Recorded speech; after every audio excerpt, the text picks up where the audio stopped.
5 बज चुके हैं, सारा काम खत्म कर लेती हूँ। फिर मुझे हॉस्पिटल भी तो जाना है। शादी के लिए मैंने 1 हफ्ते की छुट्टी ली थी। छुट्टी भी पूरी हो गई। नीलम की नई नई शादी हुई थी। सुहाग रात की अगली सुबह नीलम बहुत जल्दी उठ गई और घर का सारा काम करने लगी। बर्तन धोने की आवाज सुनकर उसकी सास की नींद खुल गई। यह इतनी सुबह सुबह किचन में बर्तन कौन धो रहा है? सास की नींद खुल चुकी थी, इसीलिए वह अपने कमरे से बाहर आकर किचन की तरफ गई तो उसने देखा कि उसकी बहू बर्तन धो रही थी। अरे नीलम, आज इस घर में तेरी पहली सुबह है और पहली सुबह ही तू इतनी जल्दी उठ गई। मैं बहुत खुश हूं सासू माँ। आज इस घर में मेरी पहली रसोई है, इसलिए सोचा जल्दी उठकर खाना बना दूं, उसके बाद मुझे हॉस्पिटल में निकलना है। नीलम की सास ये सुनकर हैरान हो गई। अरे बहू, लेकिन आज तो तेरा पहला दिन है। इस घर में पहले दिन से ही तू अस्पताल जाने लगेगी। सासू माँ, आप लोगों को तो पता ही है कि मैं एक नर्स हूँ। एक नर्स के लिए उसके पेशेंट बहुत जरूरी होते हैं। मैंने 1 हफ्ते की छुट्टी ली थी, जो कि पूरी हो गई। कल हॉस्पिटल से फोन आया था, इसलिए आज मुझे जाना पड़ेगा। ठीक है, ठीक है। तुझे जो भी पसंद हो, अपनी पसंद का हम सभी के लिए बना दे। मैं तब तक जाकर राकेश को जगा देती हूँ। तुझे अस्पताल छोड़ आएगा। जी माँ जी। नीलम ने जल्दी जल्दी खाना बनाया। उसकी सास ने अपने बेटे राकेश को उठा दिया और वो भी जल्दी से तैयार हो गया। सब लोग नाश्ते की टेबल पर बैठ गए। क्या बात है बहू, तेरे हाथों में तो जादू है। मेरे हाथों में कोई जादू नहीं पिताजी, बल्कि आप लोगों की जुबान में जादू है। इसीलिए तो आप लोगों को खाना स्वादिष्ट लग रहा है। नीलम, मुझे लगता है कि तुम्हें नर्स नहीं, बल्कि एक कवि बनना चाहिए था।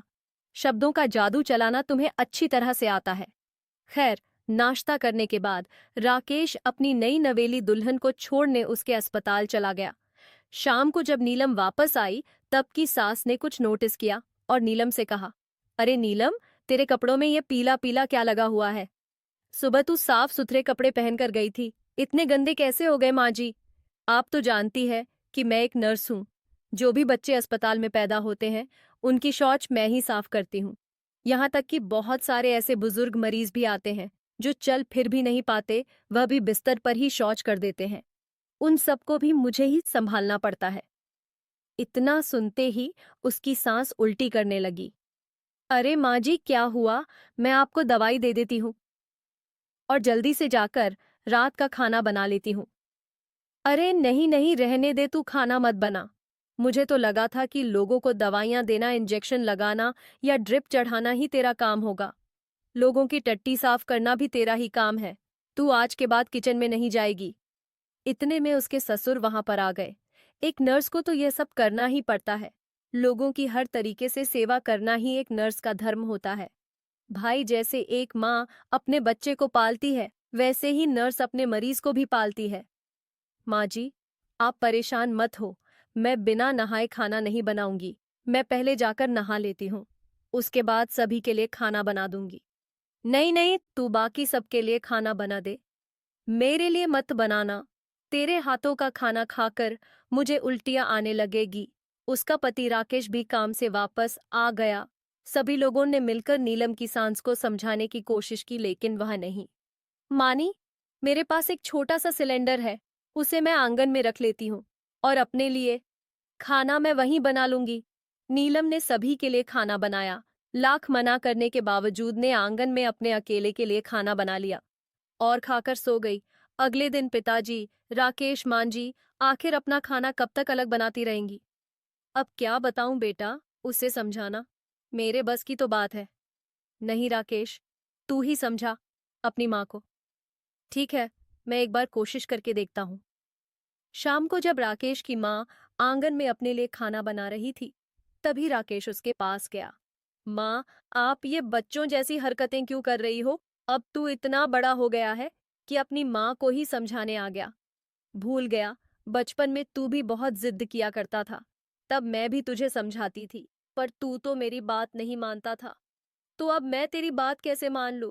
अपनी बीवी से बोल, या तो वह इतना गंदा काम छोड़ दे या फिर मुझे अकेले खाना बनाने दे। माँ, नीलम इतनी मेहनत करके एक सरकारी अस्पताल में नर्स बनी है। भला अपना काम कैसे छोड़ सकती है? मैं उससे काम छोड़ने के लिए बिल्कुल भी नहीं कह सकता। तो फिर मुझे भी मेरी जिद छोड़ने के लिए बिल्कुल मत कह जा। अपनी बीवी के हाथ का बनाया हुआ खाना खाकर सो जा। तो किसी भी तरह से उसकी माँ नहीं मानी। वो अपना खाना कई महीनों तक अलग बनाती रही। बारिश का मौसम था। एक रोज नीलम की सास बीमार पड़ गई। उसकी हालत इतनी ज्यादा खराब हो गई कि वह चल तक नहीं पा रही थी।